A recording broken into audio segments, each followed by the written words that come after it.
Hello, everyone. Happy. What is it, Wednesday already? Already Wednesday. Holidays are in the distant past. Good morning, OD Green. Good morning, Patrick. Good morning, Yogi. Good morning, David Atkins. Where is everybody this morning? I guess we don't need to look at the markets. Is the camera okay? Because I was doing the live stream yesterday with Bob and Jim, and I have to move the camera around for that one. All right. Looks like the camera's okay. Good morning, Rusty and Patrick over on Rumble. Very light, very light. There's some people hiding in the background. Some people. All right, let's see who jumps in on Hump Day. So, see, Heinrich just jumped in. Welcome, Heinrich.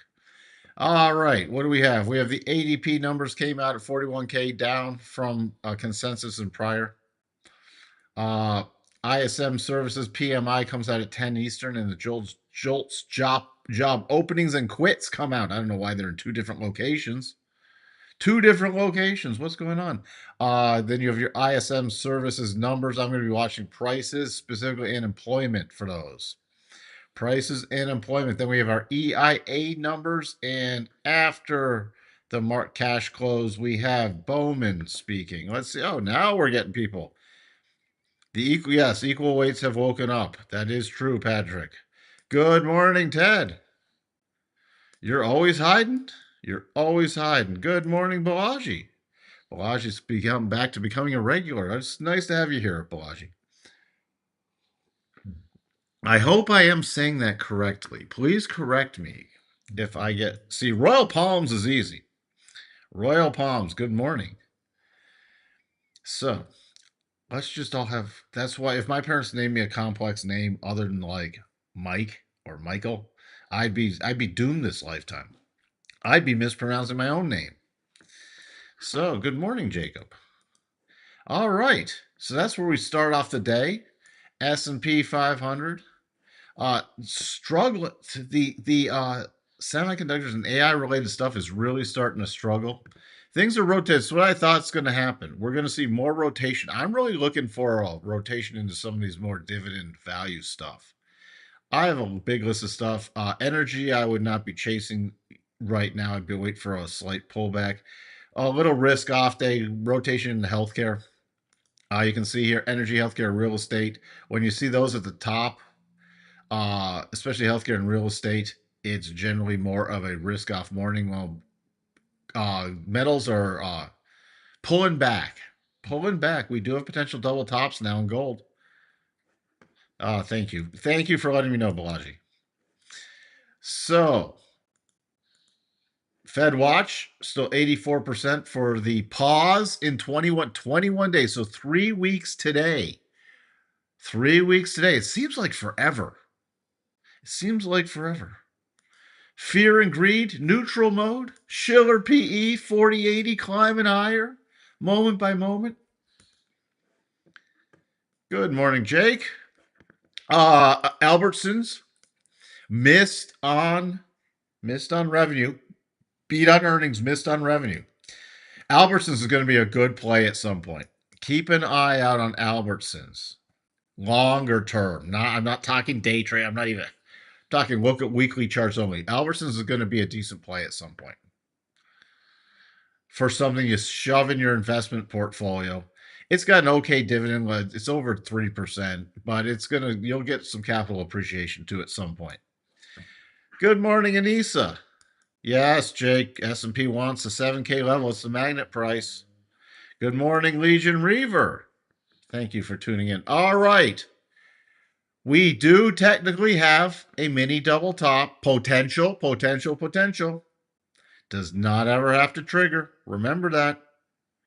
Remember that to people who don't necessarily show up to the live stream, but watch in the background. Like later. This just because there's a potential. So guess where? Short term. I'm still looking. Pullbacks in the rotation zone. I'm still looking for buy setups. Now, I'm going to be a little more cautious after we tap off the 7K, especially if we get up to this major cluster area. By the way, the minor double top is off the table if we rise up above 7,025.75. So just remember 7,026. That takes this potential double top off the table. And is it a massive correction? No. Now, if we make a new highs, these levels are going to change slightly, but look, that would just take it to the 50% back, potentially to the 50% from this whole run up, and a very key support level. So, is by the way, the big one, it is lopsided, but it's still, if we had something catastrophic happen, remember 65.25. That triggers the massive double top. Now, that massive double top is off the table if we take out this next harmonic cluster right around 7,060. And just because I'm pointing out the pattern does not mean I'm bearish. We're grinding higher with waning momentum, so I'm getting into cautious mode. I still will look for buying opportunities on pullbacks into the rotation zone. All right, the last one was the percent B buy that triggered on Monday, and we followed through to retest the highs. Oh boy, come on. Don't jump around with the bars. There we go. There we go. Wait, where is it? Jake is correct. Jake is correct. It does want the 7K. Good morning, MJ. Good morning, Daniel. How are you?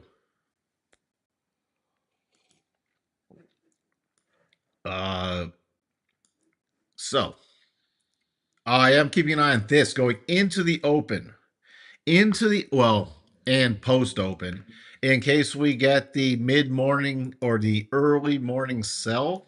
I should say mid morning Eastern time, early morning my time. I'm keeping an eye on this. We do have a little mini 4-hour double top, which could take it to the bottom of the 4-hour rotation zone. And what's that look like on the daily? Well, if we could reconnect with, if it moves a little beyond that, we could reconnect with the 8 EMA on the daily. So if that triggers, I'll be patient watching for a pullback. Will not be short in that. Hey Ross, let's not do some big snores today, buddy. NASDAQ. We do not have a double top yet. I'm watching here. If we do come up and form it and then reverse, other than that, if we do break down, I'm paying attention still to this 25,670 level. 25,670 on the pullback. Below that, I'm watching 25, about 600 on support levels. The NASDAQ, remember, is severely lagging. We are in a major resistance area. If we still jump over to the March contract, we're still below the early December highs. We're still below the post-Christmas high, the day after Christmas high. So this is severely lagging. So do keep that in mind. Now, do we have a potential double top here? Well, no, because if we break down below these key levels, especially now, if we break down below, there's a significant level right around 25,400, 25,380, 25,400. If we do break down, I would be looking for a return to the 50% harmonic. That's about it. We don't technically have a double there. Potential 4-hour percent B buy on the NASDAQ. Is it tradable?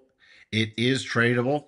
You'd need it following through, and I'd be watching that 47. Again, if you're trying to trade it, if you're trying to front run it, okay, if it gets above that high, you can try to do it, get in it. But if it does not close above this last bar's high, it is not something you stay in and hope.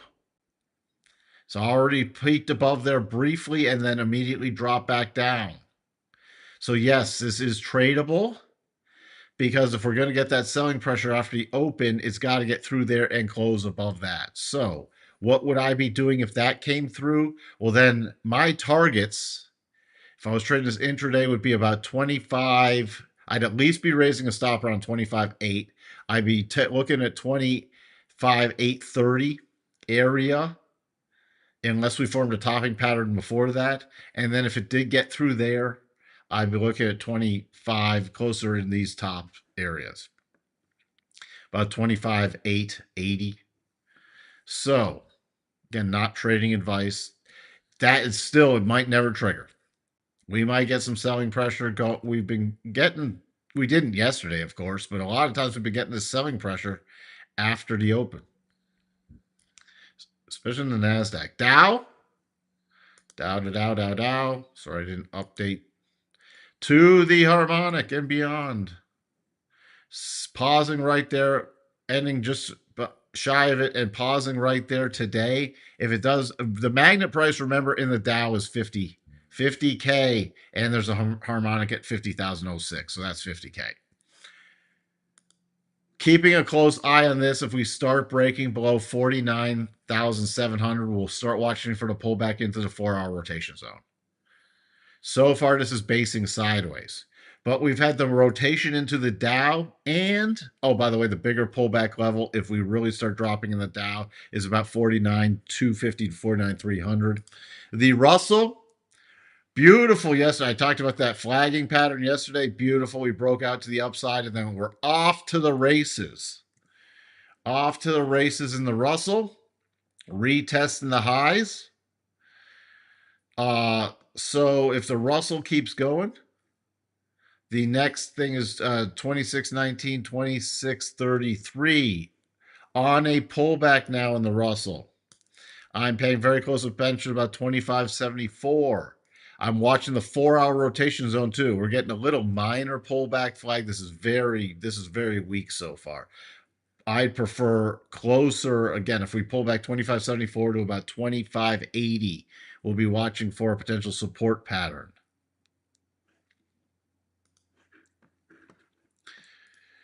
That's fine, Sterling. Thank you for tuning in.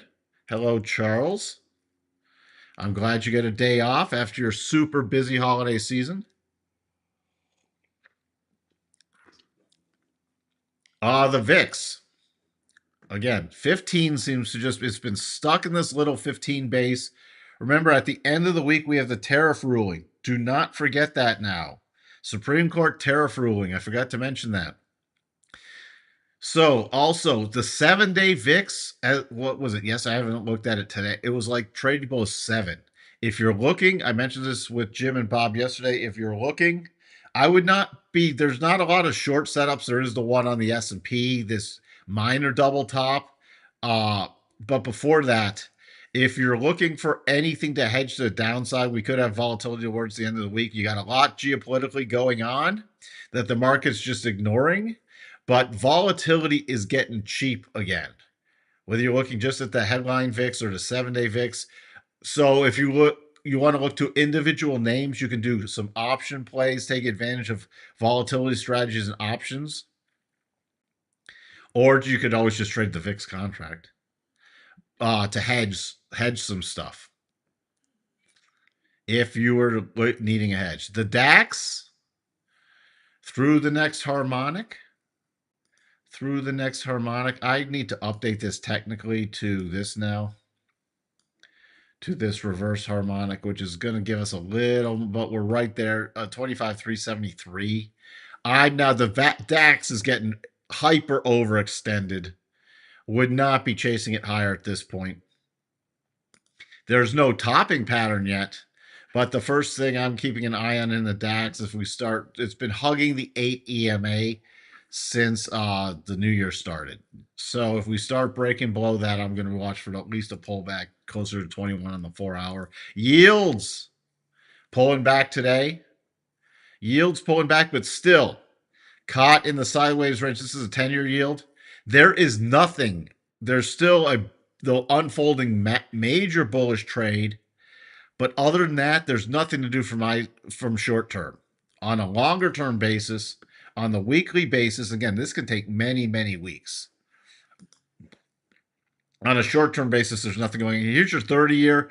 Again, tapping this first target 3 times and now pulling back. Pulling back into the rotation zone. Overall, still in consolidation with a slight grind higher.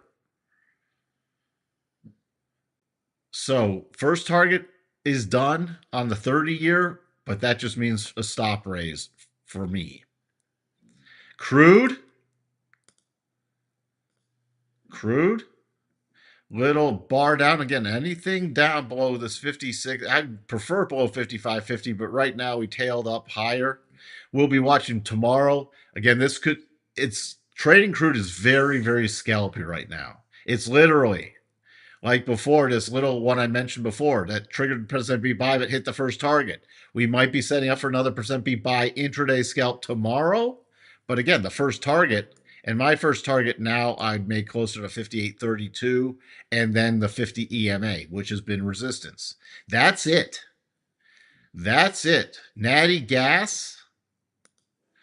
There is a little mini confirmed but not triggered double bottom against the 4-hour rotation zone. So this, what's interesting, if it does trigger the 4-hour rotation zone, would be out of the way, but that's a scalpy long into the daily rotation zone. I'm more looking for the bounce if this does trigger into the rotation zone than another potential short setup. Gold hit the 75% harmonic. Officially now we have a potential double top. It's got to get through the rotation zone. So this is more of a medium-term thing. If this were to trigger, I could watch for a pullback deeper into the weekly rotation zone. Other than that, trend is still up. Trend is still up. But we do have on gold and silver retesting the prior highs and getting rejected from that, actually making a slightly lower high on the silver futures, and has a potential double top also. Okay, but right now on silver, I'm flipping around my harmonics, and if we pull back into the daily rotation zone, I'm specifically going to watch closer to 74.25. Before that, I'm looking at that 50% harmonic right about 75.80. Copper also pulling back. Platinum this is not technically a double top. So why? Because this is the move that started, and the second target goes into the wicks. However, that does not concern me because if we really start breaking below about 2032, I'm just going to use this 1895 target. We close below that 1757 and 1619. I'm just using the harmonics rather than the doubles. Dollar index. Again, confirmed this double bottom, not officially triggered yet. The 50 EMA is still providing resistance. So I'm keeping an eye on that to see if this does eventually trigger for the next bounce play. If we roll over, I'm going to be looking right around 97.80 for key support if we get the sell off. Euro triggered the double, catching on the 50. Still, Euro, we could see lower prices in the euro unless this pattern's invalidated. Yields on the yen looking like they're pausing now. This is slightly pausing now, I should say.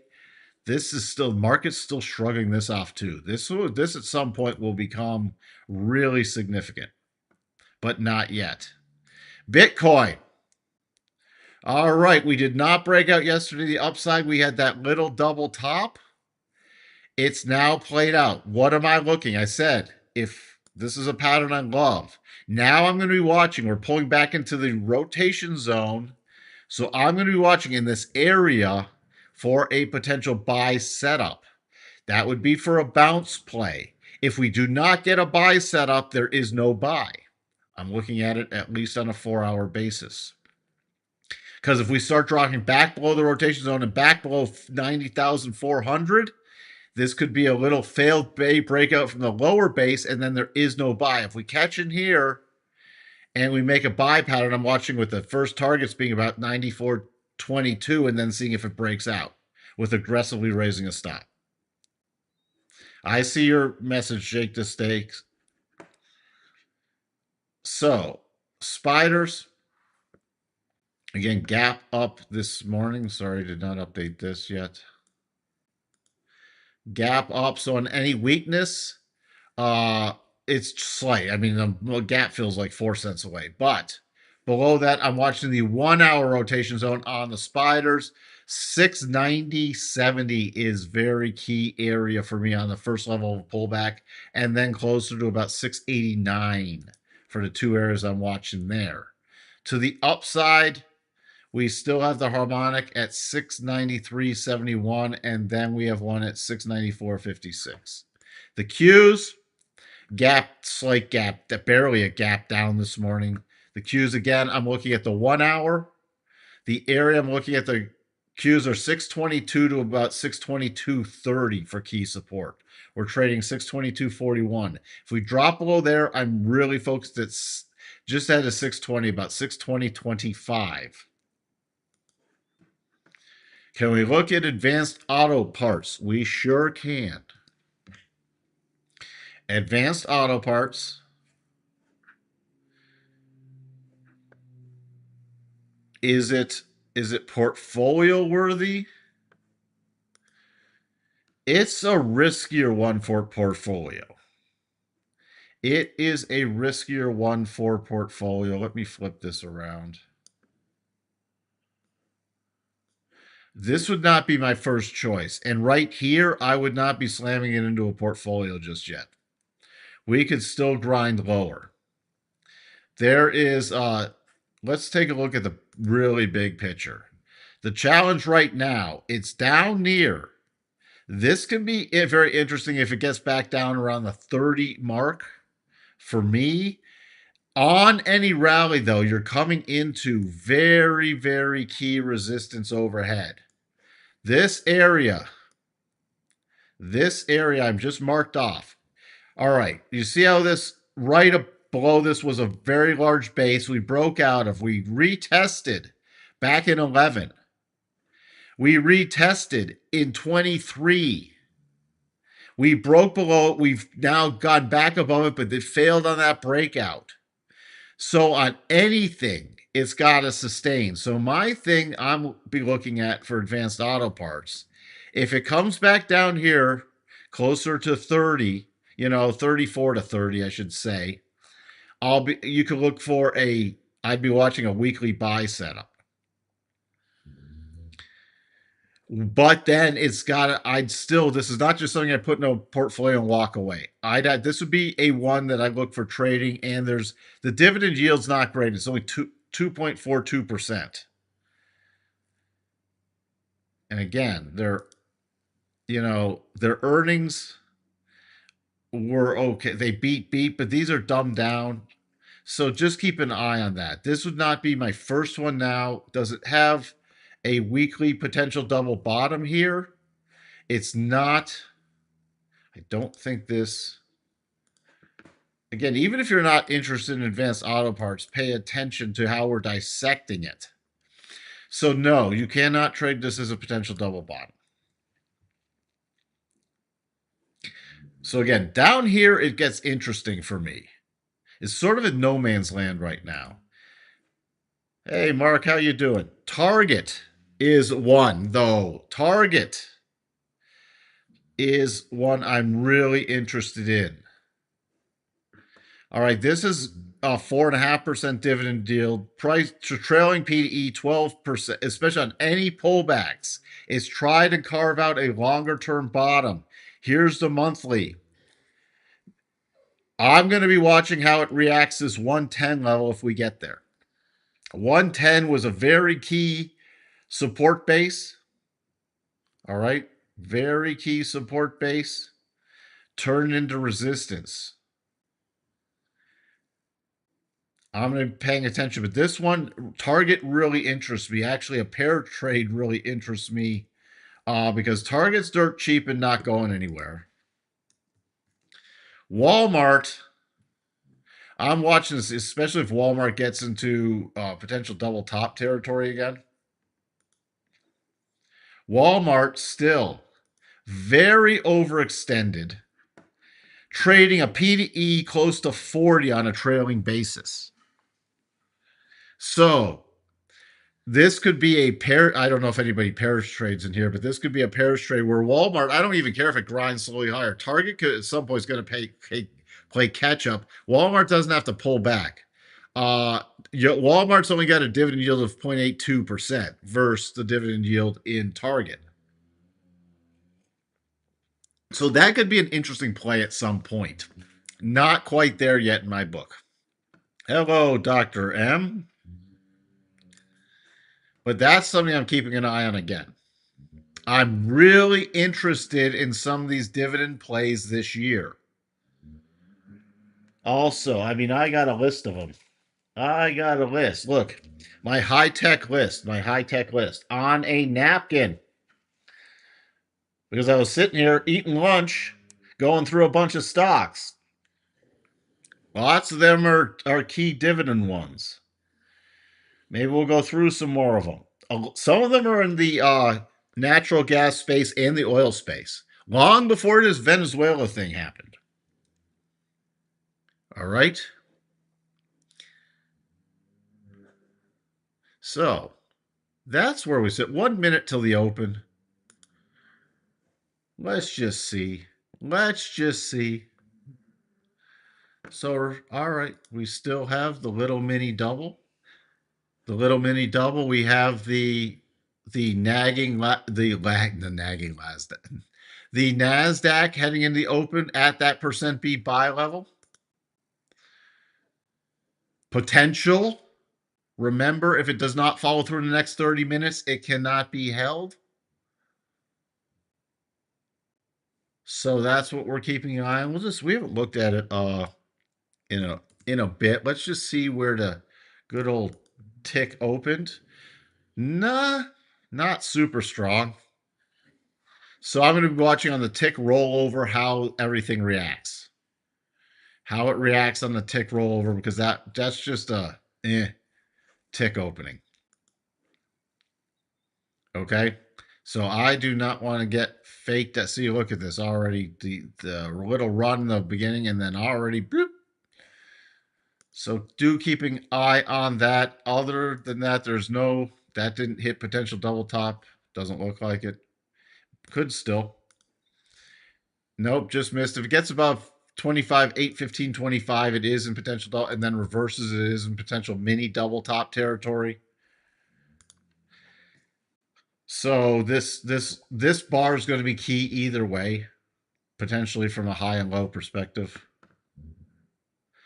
Please do go through them. Okay, I will. Well, maybe you have to tune in more, Ted. We'll go through it, not all at once. I got a list. But start looking. I'm serious. Start looking for, and do not look for dividend plays with REITs. I'm not talking, don't do a search. Hey, these pay great dividends in their REITs. That's not something I'd be running into. But with that, I've got to jump into the open. I hope everyone has a wonderful trading day. If you're just being patient in the morning, pay attention to this potential double top in the S&P, because if that does trigger, I'll be patient looking for the pullback. Other than that, if we do break above 69.91, I'm looking in the short term 7,000 to 7,005. Talk to everyone tomorrow. Thank you all for tuning in. Bye for now.